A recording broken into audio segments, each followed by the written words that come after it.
Seja bem-vindo de regresso à Comissão Executiva. Estamos a fazer o balanço do Estado da Nação e também da legislatura. Domingos Farinho, há pouco falava-se aqui que o PS, enfim, focou-se no impacto social da crise neste debate do Estado da Nação. E António Costa é de facto uma alternativa a este governo? Eu creio Bom, as sondagens de hoje dizem que sim, mas creio enfim. que evidentemente que é, desde logo, por ser um líder que chegou ao poder no PS de uma forma inovadora e sobretudo, muito fortificante do ponto de vista político para um líder, que as primárias foram um processo que, se por um lado foi desgastante para o partido, como aliás na altura se viu nos reflexos que houve nas sondagens. Por outro lado, eu acho que no médio prazo, eu acho que isso se começa a perceber agora, reforçou a posição do líder. Por outro lado, acho que ele tem estado bem, na maior parte dos casos, pelo menos, houve casos menos bons provavelmente, mas na toada ou no discurso geral de, por um lado, não ser completamente, de uma posição completamente contrária àquilo que são as políticas que têm sido seguidas a nível europeu, ou seja, há uma crítica às posições europeias e, sobretudo agora na questão da Grécia, tem sido uma voz muito crítica e parece-me que bem. Mas não foi a quando das eleições na Grécia? Era isso que eu ia dizer, ou seja, houve essa flutuação, mas eu creio que agora emendou a mão e que estamos de facto nesse aspecto a observar uma posição do PS mais coerente com o que deve ser a posição também de Portugal se o PS for governo na Europa, que é uma posição obviamente de maior crítica, de maior abertura para, sobretudo, uma flexibilização das metas a cumprir ao nível do Tratado Orçamental. Ou seja, há aqui uma posição claramente de querer demarcar Portugal do que tem sido nos últimos anos face ao que poderá ser nos próximos anos de discussão no plano europeu de uma mudança de política europeia para os países, sobretudo do Sul. Esse ponto até me parece, acho que tem sido às vezes um bocadinho esquecido pela opinião pública, até pela comunicação social, mas parece-me como vai ser agora colocado na discussão, um bocadinho por causa da Grécia, já está colocada na discussão esse aspecto, acho que vai ser muito importante. Acho que aí ele tem estado bem, acho que emendou a mão em relação às eleições na Grécia e agora vem claramente dizer isto tem que ser discutido de uma forma mais ponderada, a Europa tem que ponderar, por sua vez, mudar as políticas como estão a ser seguidas na Europa, não apenas para o caso grego, mas em termos de médio e longo prazo, o que é que a Europa quer fazer a nível financeiro. Eu acho que esse aspecto é muito interessante. No plano interno, e tivemos hoje uma sondagem que parece dar uma vantagem superior, havia um empate técnico, uma ligeira vantagem do PS na última sondagem, esta já vem dar uma vantagem um bocadinho maior ao PS. Eu parece-me que isso obviamente só pode ser imputado à liderança, ou seja, o António Costa tem tido uma posição, acho que bastante, apesar de tudo, coerente de alternativa ao governo. Eu acho que está a ter os seus dividendos. Não partilha desta opinião? Não partilho e deixe-me usar aquela imagem muito corrente, quer dizer, cada um olha para a garrafa conforme entende, ou meia cheia ou meia vazia. Eu não considero que o Partido Socialista tenha tirado grande vantagem da liderança de António Costa e basta ver que, digamos, toda a gente esperaria, inclusive dentro do PS, que nas sondagens o partido disparasse e realmente nunca o conseguiu. Efetivamente, a sondagem de há 15 dias apontava a coligação à frente e não o PS. Mas eu quero lhe dizer o seguinte, sabe que a economia política há uma realidade que a experiência demonstra, nenhum governo que aplicou medidas de austeridade económica foi reeleito. Talvez haja alguma exceção, mas de uma maneira geral, aliás, há aquela imagem muito famosa dos governos de Mário Soares, em que Portugal pediu ajuda externa ao FMI. Na altura, Hernani Lopes era Ministro das Finanças e perguntou a Mário Soares: quer salvar o país ou quer ganhar as eleições? E realmente honra-se face a Mário Soares, que disse que quer salvar o país e perdeu as eleições para Cavaco Silva. Mas o que é facto é que isso é uma realidade, a experiência demonstra isso. Portanto, a alternância democrática e de poder, a mim não me surpreende, e se o PS ganhar as eleições também não me surpreende. Acho que sim, já disse aqui há tempos, que este ano temos perante nós uma campanha eleitoral assente talvez em, digamos, pilares um pouco diferentes do que é normal. Talvez as questões de mera ideologia política estejam um bocadinho afastadas, porque realmente a realidade hoje demonstra que a economia é, no fundo, o driver destas questões todas. E daí que o PS tenha feito aquele estudo encomendado àqueles sábios, não é, da década para Portugal, da próxima década, depois já tenha feito alguns outros complementares para a década da Segurança Social, enfim, todas. Eu acho que é vantajoso, com uma dúvida que eu tenho é que, não sei se cultura da generalidade dos eleitores acompanha esta tecnicidade deste debate. Provavelmente não, e portanto, enfim, talvez depois acabamos por cair também na generalização da asneira, não é, em termos da campanha eleitoral. Mas seja como for, eu tenho para mim que realmente não me parece que seja líquido neste momento que haja assim uma aposta tão segura dos eleitores numa mudança do poder, até porque, repare, tudo isto, como eu disse há pouco e confirmará, assenta em bases que têm um efeito de vulnerabilidade muito forte, não é? E, portanto, hoje não podemos garantir nada. Aliás, foi uma coisa que gostei de ouvir da boca do Primeiro-Ministro, com o qual, aliás, não tenho nenhuma relação especial, fui professor dele, aliás, mas não tenho. É que uma coisa são fazer promessas, outra coisa é dar garantias, não é? Claro. É evidente que na economia, na política há muito essa ideia da promessa, já a garantia é um campo um bocadinho mais minado.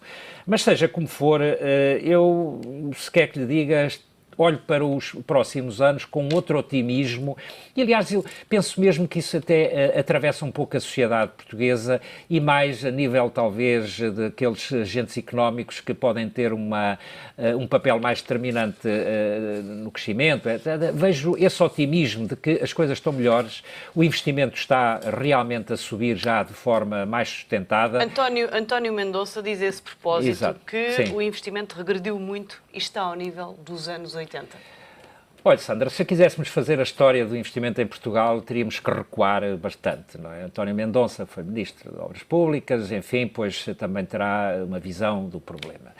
Realmente, não fui ver se era a partir dos anos 80, admito que sim. O investimento em Portugal cresceu muito. Eu aliás, acho que não, António Mendonça, eu gostava de ver os números que ele tem.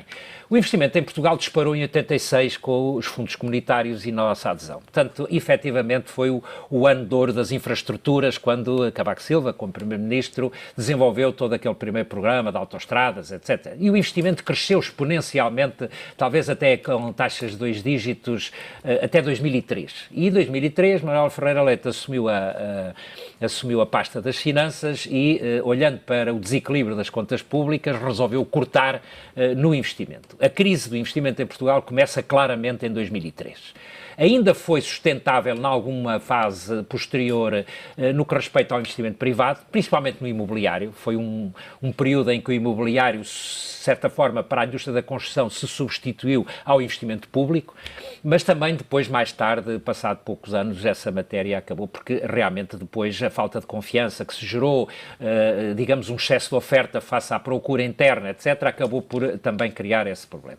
Agora, realmente o investimento é, como eu disse há pouco, uma variável virtuosa no crescimento económico. Todos nós gostaríamos que o investimento representasse maior peso no PIB, mas o que é facto é que os últimos indicadores mostram que o investimento está a crescer depois de 3, 4 anos de penúria, como foram aqueles que se observaram. Se for ver as previsões e as estimativas quer internas do Governo, quer do Banco de Portugal, quer depois das organizações internacionais, apontam para taxas de crescimento do investimento de 3, 2, 3, 4%, o que tomara eu que isto pudesse ser uma tendência de futuro.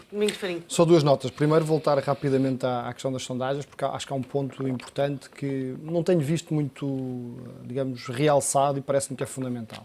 Quer nesta última sondagem que dava o empate, quer nesta agora, sondagem de ontem, que dá o PS geralmente à frente, o que é verdadeiramente interessante, eu acho que é um aspecto que nós estamos tão habituados à contraposição, oposição PS, que esquecemos esse aspecto, é que temos sistematicamente toda a direita, os dois partidos da coligação, que compõem todo o espectro da direita, pelo menos partidária em Portugal, ou parlamentar. Centro-direita e direita. Centro-direita e direita, exatamente. É bom. E o centro que mesmo, fica aí. ou seja, que sozinhos mesmo assim têm sempre a mesma votação ou ligeiramente menos que um único partido à esquerda. E isto de facto demonstra que se nós tirarmos esta visão às vezes um bocadinho miúpe e abrirmos o espectro, o que nós estamos a ter é o eleitorado a dizer que a esmagadora maioria está contra a coligação, só que como estamos tão habituados a achar que é impossível o PS governar com mais outro partido que não os partidos de centro-direita, porque obviamente à sua esquerda não há nenhum partido com que ele possa governar, pelo menos ainda não aconteceu em democracia,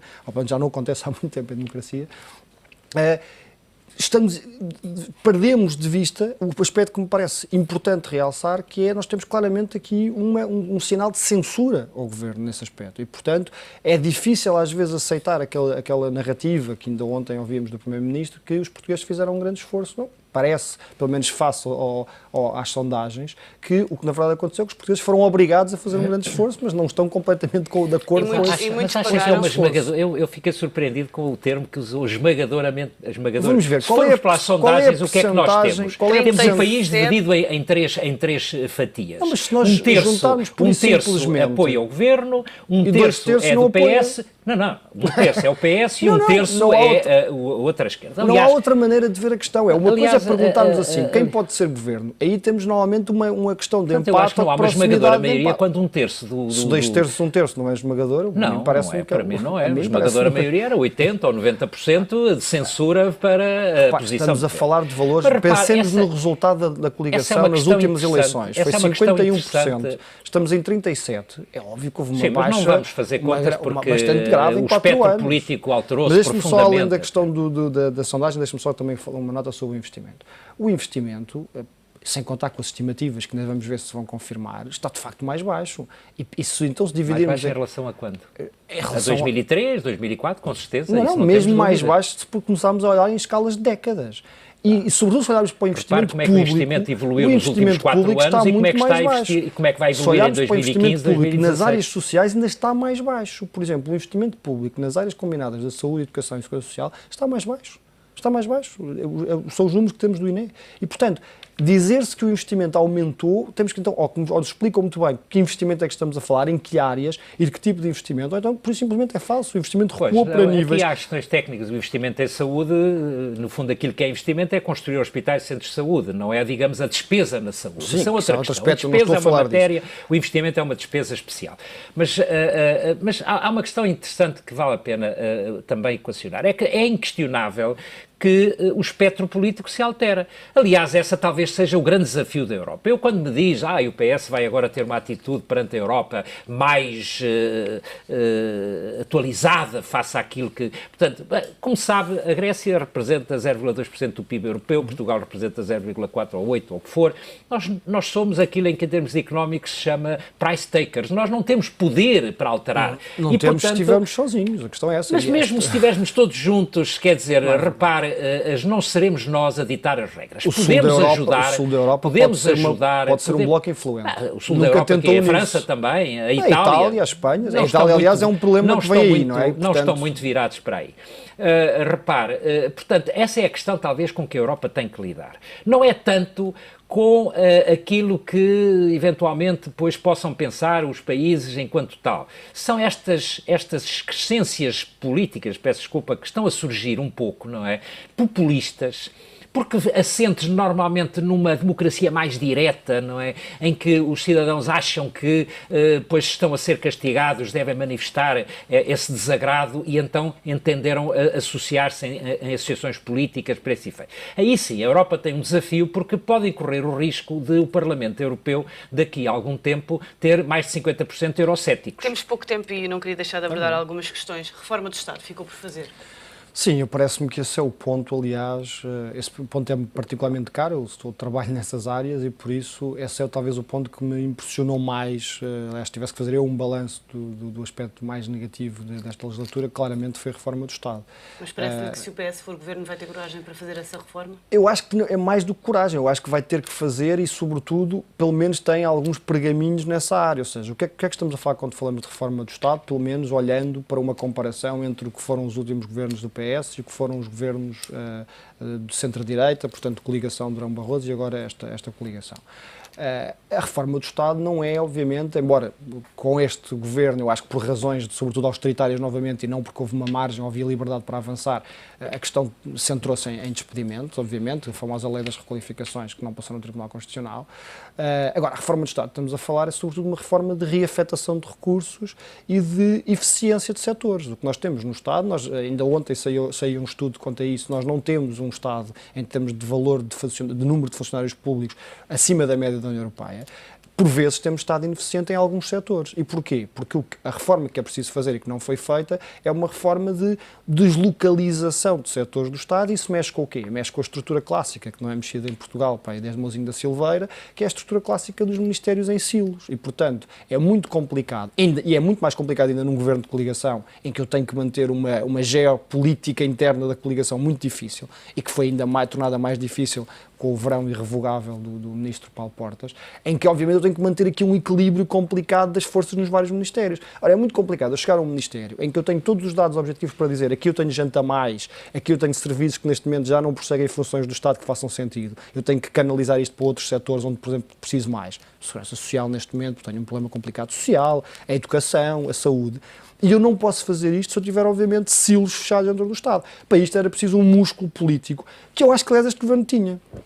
Sobretudo nos primeiros anos da legislatura, e não o aproveitou. Eu creio que a explicação é essa, é que a geoestratégia, a geopolítica, a tensão interna desta coligação dificultou esse trabalho, e obviamente isso não foi feito. E Manel, creio que foi um problema. Eu vou ser breve e vou lançar aqui uma pequena bomba, porque quando se fala em reforma de Estado, acho que realmente é um chavão que hoje serve para muitos efeitos.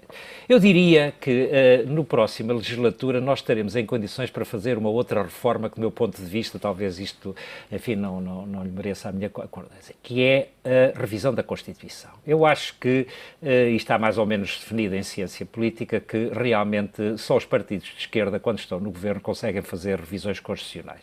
Este governo tentou algumas vezes fazer algumas emendas. Eu acho que a Constituição é demasiado ideológica ainda para permitir, digamos que quem governa o país tenha, digamos, um conjunto de instrumentos que permitam avançar na questão da modernidade.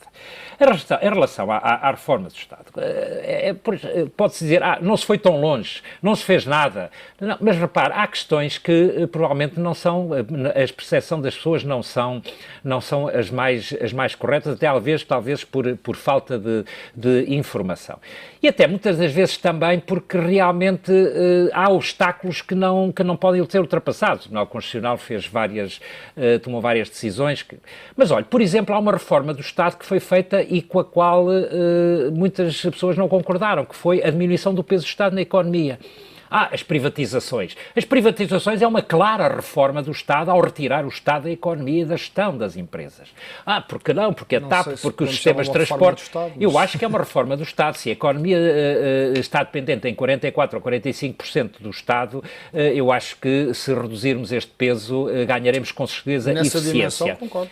Claramente tivemos a reforma, tivemos uma reforma da saúde, tivemos uma reforma da segurança social. É claro, nunca se foi tão longe, porque depois as coisas obviamente encontram obstáculos, e até porque é preciso também não dissociar estas matérias daquilo que é no fundo são as pessoas. Sobre as privatizações, rapidamente. A questão das privatizações, vamos lá ver, eu acho que há um lado ideológico que eu aí estou completamente, não tenho nenhuma oposição de princípio, que é esta. Eu acho que os governos têm um mandato para fazer aquilo que foram eleitos, e este governo claramente tinha no seu mandato um conjunto de privatizações que, com menor ou maior discussão pública, com maior ou menor debate, foram feitas, e algumas ainda estão a ser feitas. E, portanto, nesse aspecto, agora serão ajuizados por isso. O eleitorado elegeu para fazer estas privatizações e teria elegido outro partido ou outro governo para não fazer essas privatizações ou para fazê-las de maneira diferente. Eu não tenho nada a dizer, isto é um debate ideológico, estamos em democracia, acho que isso deve ser feito ou não deve ser feito. Depois pode ser feito de piores ou melhores maneiras, e que lá estará a oposição para criticar. Eu acho que houve depois, e não temos tempo para hoje,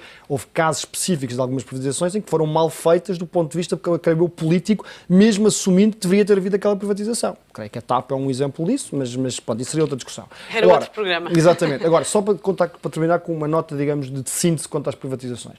O que me parece é que as privatizações foram feitas de uma forma, agora na reta final da legislatura, de forma um pouco atabalhoada. Isto é, obviamente que o Estado não tinha o melhor dos cenários para negociar privatizações no princípio da legislatura. Estávamos sob um plano de assistência, era óbvio que estávamos fracos do ponto de vista negocial. Embora não estejamos muito melhor agora estamos melhor. Saímos do programa e, portanto, tínhamos algum músculo negocial e ainda tínhamos a capacidade para, se calhar, não fazermos as privatizações tão à pressa. Eu acho que passou, e eu acho que só vamos perceber isso no médio prazo, quando fizermos um balanço, acho que houve uma certa pressa negocial para tentar, aí não acho que se possa aplicar o brocar de que se lixem as eleições, acho que houve uma certa pressa negocial para mostrar trabalho feito até ao final da legislatura. Olha que não. Eu acho que houve declarações que podiam ter sido feitas com não tenho mais tempo, havia Manel. Uma nota de 0 a 20 para este governo, Domingos Farinha. Eu acho que este governo merece uma nota, eu tenho que dar esta nota e tenho que dar uma explicação quanto a esta nota. Mas não tenho tempo para explicações. Muito rapidamente eu daria este governo 9. Eu daria 16. Pronto, ficamos aqui com duas perspectivas bastante diferentes. Muito obrigada a ambos pela vossa presença e análise na Comissão Executiva. Fica por aqui o programa de hoje. Estamos de regresso amanhã para analisar o papel das escolas de negócios em Portugal. Conto consigo. Até lá.